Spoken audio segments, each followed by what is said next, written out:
श्री परमात्मने नमः। ओं वासुदेवाय नमः।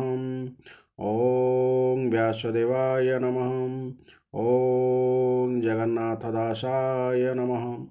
हे माँ बागदेवी ज्ञानदायिनी वीणापाणी माँ सरस्वती तमे कंठरे बस माँ कंठरे बस मते सहाय हो प्रभु सहाय हो माँ। अति बड़ी जगन्नाथ दास रचित श्रीमद् भागवत महापुराणर दशम स्कंध गोपललार आम आज 29 बा 29तम अध्याय श्रवण करवा। यही अध्याय श्रीकृष्ण पिता नंद को वरुणर लोक माने अपहरण कर एवं श्रीकृष्ण तांको उद्धार करथिले। एही विषय आम एही अध्याय आम पढ़िबा।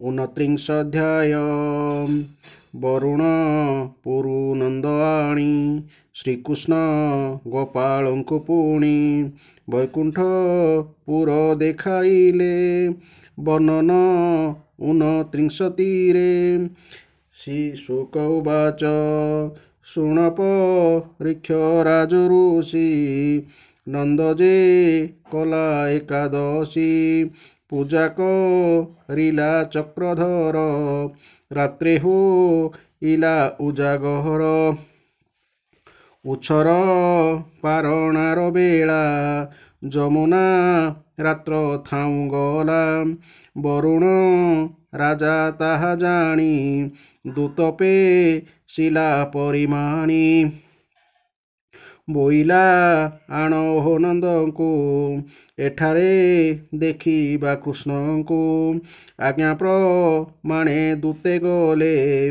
कालिंदी जले लुचि थिले नंदप शिला जाई जले विष्णुसु मरी स्नान काले नंदंकु धरी बेनी करे मिलिले वरुण नबरे देखिब ऋण तोष होई नंदंकु आसने बसाई बोलोई निस्तरिली आज एबे देखिबी देवराज नंदकु न देखि गोपाले कालिंदी निकटे मिलिले स्नानस कुन देखि कूले खोजंती रही जलस्थले न देखि अति शोक भरे कहिले गोविंद छामुरे शुणिच कित भावग्राही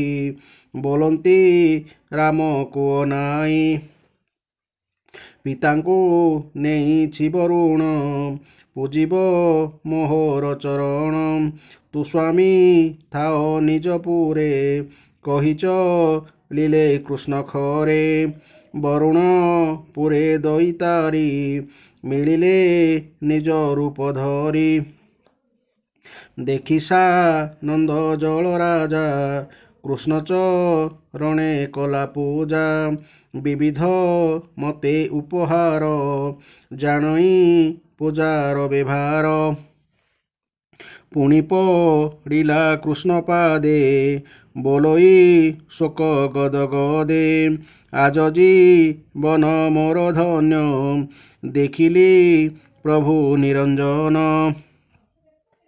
सुतको टुंब घर द्वार पवित्र होइला मोहर जार पाद रज पाई जन्म मरण भय नाही ब्रह्माशंकर जार नित्ये नाम जपन्ति हृदगते तोहर पादे ध्यान करी सुखेत रंति भवबारी भोनाथ गर्भ बही मुहि तोहर पिता को अणाई तोते देखिबा मोर सध भोनाथ कली अपराध क्षमासा गर नरहरी शरण पंजर मुरारी एमंत कही जलपति नंदन को आड़िला तड़ती ବୋଲୋଇ ଶିରେ ଦେଇ କର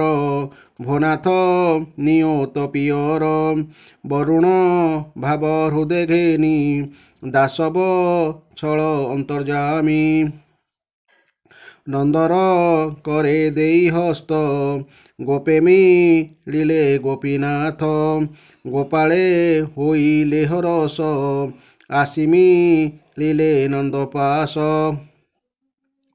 ବୋଲନ୍ତି ବରୁଣ ଯେ ନେଲା କୃଷ୍ଣଙ୍କୁ ଦେଖି ଛାଡ଼ିଦେଲା ନହିଲେ ମରନ୍ତା ପିଓର ଭାଗ୍ୟ ଦିଶିଲା ଗୋପପୁର ନନ୍ଦ ଆନନ୍ଦ ମନ ହୋଇ ବୋଲୋଇ ଗୋପାଳଙ୍କୁ ଚାହିଁ ଦେଖିଲି ବରୁଣ ଭୁବନ ନିର୍ମଳ ହୋଇଲା ନୟନ ଗୋପାଳେ ବୋଲନ୍ତି ତା ଶୁଣି ନନ୍ଦ ବଚନ ମନେ ଗୁଣି ତୁ ଭାଗ୍ୟବନ୍ତ ଗୋପବୀର ଯାରକୁ ମୋର ଦାମୋଦର ଆମ୍ଭେ ଦେଖିବୁ ତାହା କାହିଁ ମର୍ତ୍ତ୍ୟେ ମାନବ ଦେହ ବହି ଆମ୍ଭର ଗତି ତ କୁମର ଗୋକୁଳ ଶରଣ ତାହାର ଗୋପଙ୍କ ମନ କୃଷ୍ଣ ଜାଣି ମାୟା ମୋହିଲେ ଚକ୍ରପାଣି ବୋଲନ୍ତି ଜୀବର ବ୍ୟବହାର ଭ୍ରମଇ ମାୟା ଜଡ଼ ଘୋର ଆପଣା ଗତି ନ ଜାଣଇ ନାନା ଯୋନିରେ ଦେହ ବହି ଗୋପେ ମୋ ସଙ୍ଗେ ଭାବ କଲେ ଏହାଙ୍କୁ ଦେଖାଇବି ବେଳେ ତକ୍ଷଣେ ଦେଖାଇଲେ ନେଇ ବରୁଣ ପୁର ଭାବଗ୍ରାହୀ ପୁଣି ଦେଖାଇ ନିଜ ପୁର ଯେ ବୈକୁଣ୍ଠର ବ୍ୟବହାର ଅନନ୍ତ ସତ୍ୟ ଜ୍ଞାନ ଜ୍ୟୋତି ବ୍ରହ୍ମାଶଙ୍କର ଯାହା ଚିନ୍ତି ଗୋପ ଗୋପାଳେ କରି ଦୟା ମାୟାରେ ଦେଖାଇଲେ ତାହା ମାୟା ଛାଡ଼ିଲେ ଭଗବାନ ଗୋପାଳେ ପାଇଲେ ଚେତନ ଶୁଣ ପରୀକ୍ଷ ପୁଣ୍ୟ ଦେହା ଅକ୍ରୂର ଦେଖିବଟି ତାହା ଚେତନା ପାଇଲେ ଗୋପାଳେ ଆନନ୍ଦେ କୃଷ୍ଣ କରି କୋଳେ ହରିମ ହିମା ଗୋପେ ଦେଖି ଆନନ୍ଦେ ନୟନେ ନିରେଖି ଚକିତେ ନିଜ ପୁରେ ଯାଇ କହନ୍ତି ଗୋପୀଙ୍କି ବସାଇ ସେ ଗୋପୀ ଗୋପାଳଙ୍କ ପାଏ ସୁଜନେ ମନ କର ଲଏ କୃଷ୍ଣ ଚରଣେ ଅବିରତ ନମଇ ଦାସ ଜଗନ୍ନାଥ ଇତି ଶ୍ରୀମଦ୍ଭାଗବତେ ମହାପୁରାଣେ ପରମହଂସ୍ୟାଂ ସାହିତ୍ୟଂ ଦଶମସ୍କନ୍ଧେ ନନ୍ଦମୋକ୍ଷଣ ନାମ 29 ବର୍ତ୍ତମାନ ଏହାର ଆମେ ଆଗକୁ ବ୍ୟାଖ୍ୟା ଶୁଣିବା। ଏହାର ବ୍ୟାଖ୍ୟା କଲେ ଆମେ ଜାଣିପାରିବା ଯେ ଭଗବାନଙ୍କ ଦର୍ଶନ ପାଇବା ପାଇଁ ବୋଲି ବରୁଣ ନିଜ ଭଗବାନଙ୍କର ପିତା ଶ୍ରୀକୃଷ୍ଣଙ୍କ ପିତା ନନ୍ଦଙ୍କୁ ମଧ୍ୟ ଅପହରଣ କରି ନେଇଥିଲେ। ତ ସେହି ବିଷୟରେ ହିଁ ଏହି ବ୍ୟାଖ୍ୟାଟି ରହିଛି। ଶ୍ରୀ ଶୁକଦେବ କହିଲେ, ହେ ପରୀକ୍ଷିତ, ଗୋପପତି ନନ୍ଦ କାର୍ତ୍ତିକ ଶୁକ୍ଳପକ୍ଷ ଏକାଦଶୀ ଦିନ ଉପବାସ କରି ଭଗବାନଙ୍କୁ ପୂଜା କଲେ ଏବଂ ସେଦିନ ରାତିରେ ଦ୍ୱାଦଶୀ ପଡ଼ିବାରୁ ରାତି ଥାଉଁ ଥାଉଁ ସ୍ନାନ କରିବା ନିମନ୍ତେ ଯମୁନାକୁ ଯାଇ ପାଣିରେ ପଶିଗଲେ। ତାଙ୍କୁ ଜଣା ନଥିଲା ଯେ ସେହିଟା ହେଉଛି ଅସୁରମାନଙ୍କର ବେଳା। ତେଣୁ ସେ ସେହି ରାତି ସମୟରେ ଯମୁନା ଜଳରେ ପଶିଗଲେ। ସେତେବେଳେ ବରୁଣଙ୍କର ଜଣେ ଅସୁର ସେବକ ତାଙ୍କୁ ଧରି ପ୍ରଭୁଙ୍କ ପାଖକୁ ନେଇଗଲା। ନନ୍ଦ ଏପରି ହଜିଯିବାରୁ ସାରା ଗୋପର ଲୋକେ ହେ ବଳରାମ, ହେ କୃଷ୍ଣ, ତୁମେ ହିଁ ସାହା ଭରସା ବୋଲି କହି କହି କାନ୍ଦ ଚହଳ ପକାଇଦେଲେ। ଭଗବାନ କୃଷ୍ଣ ତ ସର୍ବଶକ୍ତିମାନ ଓ ସର୍ବଦା ଭକ୍ତମାନଙ୍କର ଭୟ ଦୂର କରନ୍ତି।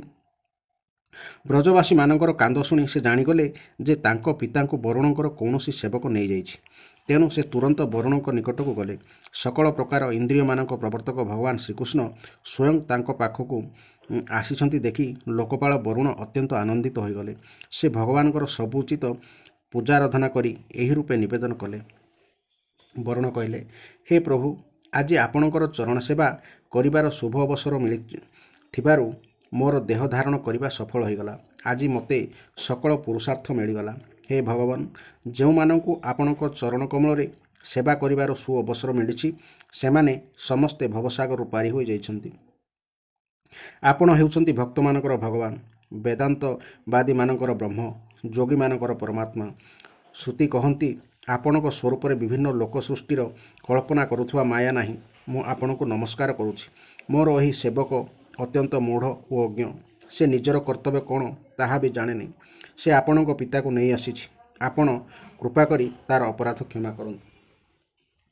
ହେ ଗୋବିନ୍ଦ, ମୁଁ ଜାଣେ ଯେ ଆପଣ ଆପଣଙ୍କ ପିତାକୁ ବହୁତ ଭଲ ପାଆନ୍ତି। ଆପଣଙ୍କର ପିତା ଏଇଠି ବସିଛନ୍ତି, ଆପଣ ତାକୁ ନେଇଯାଆନ୍ତୁ। କିନ୍ତୁ ହେ ଭଗବାନ, ଆପଣ ତ ସମସ୍ତଙ୍କର ଅନ୍ତର୍ଯାମୀ, ସମସ୍ତଙ୍କର ସାକ୍ଷୀ। ତେଣୁ ହେ ବିଶ୍ୱମୋହନ ଶ୍ରୀକୃଷ୍ଣ, ଆପଣ ଏହି ଦାସକୁ ବା ମୋତେ କୃପା କରନ୍ତୁ। ଶ୍ରୀ ଶୁକଦେବ କହିଚାଲିଲେ, ହେ ପରୀକ୍ଷିତ, ଭଗବାନ ଶ୍ରୀକୃଷ୍ଣ ହେଉଛନ୍ତି ବ୍ରହ୍ମା ଆଦି ଈଶ୍ୱରମାନଙ୍କର ମଧ୍ୟ ଈଶ୍ୱର। ଲୋକପାଳ ବରୁଣ ଏପରି ଭାବରେ ତାଙ୍କର ସ୍ତୁତି କରି ତାଙ୍କୁ ପ୍ରସନ୍ନ କଲେ। ତାପରେ ଭଗବାନ ନିଜ ପିତା ନନ୍ଦଙ୍କୁ ବ୍ରଜକୁ ଫେରାଇ ଆଣି ବ୍ରଜବାସୀ ଭାଇବନ୍ଧୁଙ୍କୁ ଆନନ୍ଦିତ କଲେ। ନନ୍ଦ ବରୁଣ ଲୋକର ଇନ୍ଦ୍ରିୟାତୀତ ଐଶ୍ୱର୍ଯ୍ୟ ଦେଖିଥିଲେ ଏବଂ ସେଠାରେ ନିବାସୀମାନେ କିପରି ତାଙ୍କର ପୁତ୍ର ଶ୍ରୀକୃଷ୍ଣଙ୍କ ଚରଣରେ ପଡ଼ି ପ୍ରମାଣ କରୁଥିଲେ ତାହା ବି ଦେଖିଥିଲେ। ତାହା ଦେଖି ସେ ବଡ଼ ବିସ୍ମିତ ହୋଇଯାଇଥିଲେ। ବ୍ରଜକୁ ଆସି ନିଜ ଜାତି ଭାଇମାନଙ୍କୁ ସେ ସେହି ସବୁ କଥା ଘଟଣା ବର୍ଣ୍ଣନା କରି ଶୁଣାଇଲେ। ହେ ପରୀକ୍ଷିତ, ତାହା ଶୁଣି ଭଗବାନଙ୍କର ପ୍ରେମୀ ଗୋପାଳମାନେ ଜାଣିଗଲେ ଯେ ଶ୍ରୀକୃଷ୍ଣ ହେଉଛନ୍ତି ସାକ୍ଷାତ ଭଗବାନ। ଏହା ଜାଣିପାରି ସେମାନେ ବଡ଼ ଉତ୍ସୁକତାର ସହିତ ମନେ ମନେ ଭାବିଲେ, ଭଗବାନଙ୍କର ଯେଉଁ ସ୍ୱଧାମକୁ କେବଳ ତାଙ୍କର ପ୍ରେମୀ ଭକ୍ତମାନେ ହିଁ ଯାଇପାରନ୍ତି, ଜଗଦୀଶ୍ୱର ଭଗବାନ କ'ଣ ଆମକୁ ବି ଟିକିଏ କେବେ ସେହି ଧାମକୁ ଦେଖାଇଦେବେ? ହେ ପରୀକ୍ଷିତ, ଭଗବାନ ଶ୍ରୀକୃଷ୍ଣ ତ ସ୍ୱୟଂ ସର୍ବଦର୍ଶୀ। ତାଙ୍କ ପାଖରେ ଭଲା ଗୋପାଳମାନଙ୍କର ଏହି ମନ କଥା କିପରି ଲୁଚି ରହନ୍ତା? ସେ ତାଙ୍କର ଆତ୍ମୀୟ ଗୋପାଳମାନଙ୍କର ଏହି ଅଭିଳାଷ ଜାଣିଗଲେ ଏବଂ କୃପା ପରବଶ ହୋଇ ସେମାନଙ୍କର ଇଚ୍ଛା ପୂର୍ଣ୍ଣ କରିବା ନିମନ୍ତେ ବିଚାର କଲେ। ସେ ଭାବିଲେ, ସାଂସାରିକ ଜୀବ ଅଜ୍ଞାନବଶତଃ ଦେହଟାକୁ ହିଁ ଆତ୍ମା ବୋଲି ଭାବୁଛି। ତେଣୁ ନାନା ପ୍ରକାର କାମନା କରୁଛି। ସେସବୁକୁ ପୂରଣ କରିବା ନିମନ୍ତେ ନାନା ପ୍ରକାର କର୍ମ କରୁଛି। ସେହିସବୁ କର୍ମର ଫଳସ୍ୱରୂପ ସେ ଦେବତା, ମନୁଷ୍ୟ, ପଶୁ, ପକ୍ଷୀ ଆଦି ଉଚ୍ଚ ନୀଚ ଯୋନିରେ ପଡ଼ି ବାଟବଣା ହେଉଛି ସିନା ନିଜର ପ୍ରକୃତ ଗତିକୁ ବା ଆତ୍ମସ୍ୱରୂପକୁ ଚିହ୍ନି ପାରୁନାହିଁ। ଏପରି ବିଚାର କରି ପରମ ଦୟାଳୁ ଭଗବାନ ଶ୍ରୀକୃଷ୍ଣ ସେହି ଗୋପାଳମାନଙ୍କୁ ମାୟା ଅନ୍ଧକାରରେ ଊର୍ଦ୍ଧ୍ୱରେ ଥିବା ନିଜର ପରମଧାମ ଦେଖାଇଦେଲେ। ଭଗବାନ ପ୍ରଥମେ ସେମାନଙ୍କୁ ଏଭଳି ବ୍ରହ୍ମସ୍ୱରୂପର ସାକ୍ଷାତ କରାଇଦେଲେ ଯାହାର ସ୍ୱରୂପ ହେଉଛି ସତ୍ୟ, ଜ୍ଞାନ, ଅନନ୍ତ, ସନାତନ ଓ ଜ୍ୟୋତି ସ୍ୱରୂପ ତଥା ଯାହାକୁ ସମାଧିନିଷ୍ଠ ଗୁଣାତୀତ ପୁରୁଷ ହିଁ ଦେଖିପାରନ୍ତି। ପୂର୍ବ କାଳରେ ଭଗବାନ ଯେଉଁ ଜଳାଶୟରେ ଅକ୍ରୁରଙ୍କୁ ନିଜର ସ୍ୱରୂପ ଦେଖାଇଥିଲେ, ଗୋପାଳମାନଙ୍କୁ ସେ ସେହି ବ୍ରହ୍ମସ୍ୱରୂପ ବ୍ରହ୍ମ ହ୍ରଦକୁ ନେଇଗଲେ। ସେମାନେ ବ୍ରହ୍ମ ହ୍ରଦରେ ବୁଡ଼ ପକାଇଲେ। ତାପରେ ଭଗବାନ ସେମାନଙ୍କୁ ସେଥିରୁ ବାହାର କରି ନିଜର ପରମଧାମ ଦର୍ଶନ କରାଇଲେ। ସେହି ଦିବ୍ୟ ଭଗବତ ସ୍ୱରୂପ ଧାମ ଦେଖି ନନ୍ଦ ଆଦି ଗୋପାଳମାନେ ପରମାନନ୍ଦରେ ମଗ୍ନ ହୋଇଗଲେ। ସେଠାରେ ସେମାନେ ଦେଖିଲେ ଯେ ସକଳ ବେଦ ମୂର୍ତ୍ତିମାନ ହୋଇ ଭଗବାନ ଶ୍ରୀକୃଷ୍ଣଙ୍କ ସ୍ତୁତି କରୁଛନ୍ତି। ତାହା ଦେଖି ସେମାନେ ସମସ୍ତେ ଅତ୍ୟନ୍ତ ବିସ୍ମିତ ହୋଇଗଲେ। ଏହି ଥିଲା ଏହି ଅଧ୍ୟାୟର ପଦ୍ୟାନ୍ତରୀ ଓ ବ୍ୟାଖ୍ୟା। ଠିକ୍ ଏହିଭଳି ଭାବରେ ଶୁଣିବା ପାଇଁ ଚ୍ୟାନେଲଟିକୁ ସବସ୍କ୍ରାଇବ୍ କରିବାକୁ ଆଦୌ ଭୁଲନ୍ତୁ ନାହିଁ। ଜୟ ଜଗନ୍ନାଥ, ଜୟ ଜଗନ୍ନାଥ, ଜୟ ଜଗନ୍ନାଥ।